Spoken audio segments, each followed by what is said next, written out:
আমরা ধরে নেই একটা হাইপোথেটিক্যাল ওয়ার্ল্ডে এটা ইন্ডিয়ার ভিক্টরি, আমরা ধরে নিচ্ছি এটা ইন্ডিয়ার ভিক্টরি। তার মানে পাকিস্তানের সাথে ইন্ডিয়া যুদ্ধ করেছে এবং ইন্ডিয়ার বিজয় হয়েছে। তার মানে তৎকালীন সময়ে যারা পাকিস্তানের পক্ষে ছিল, তো তার মানে তাদের অবস্থানটা তাহলে সঠিক ছিল। আমি জাস্ট প্রশ্ন করছি, এটা কিন্তু উত্তর না। আমি প্রশ্ন করছি, এটা উত্তর না। তার মানে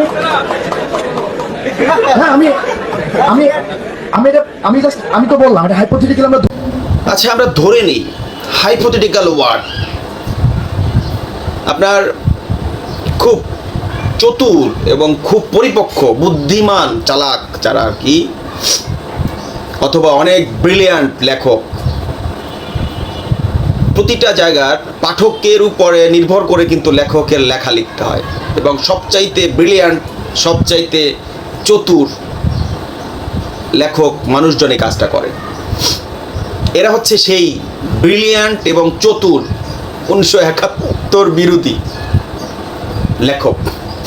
মানে এদের প্রেজেন্টেশন মানুষকে মানুষের কনভিন্স করার ব্যাপারটা তো মানুষের কাছে এক একটা মানুষের এক এক রকম। মনে করেন আপনি বস্তিতে গেলেন কলা বেচতে, মাছ বেচতে, আপনার সেই টোনটা একরকম থাকবে। আর আপনার গুলশানের বিশাল বড় মাছের বাজারে বা শোরুমের ভিতরে মাছ বেচবেন, আপনার কাস্টমার কনভিন্স কিন্তু আর এক রকম।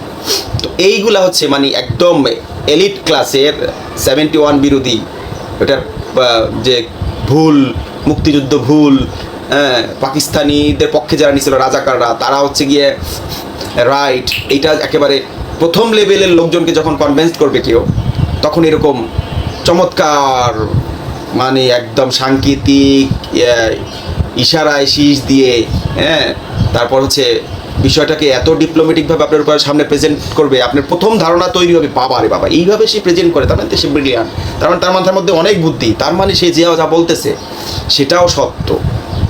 কিন্তু আপনি আবার সরাসরি তাকে ব্লেমও দিতে পারবেন না। কারণ বিষয়টা প্রেজেন্টেশনও চমৎকার, সেটা আপনার কাছে জঘন্য মনে হবে না, তাকে দোষী মনে হবে না। এটাকে বলে একদম উচ্চ প্রথম শ্রেণীর, মনে করেন যে সর্বোচ্চ যে বড় যে শয়তানের যে বসটা, সেই শয়তানের বসের ক্যাটাগরিটা।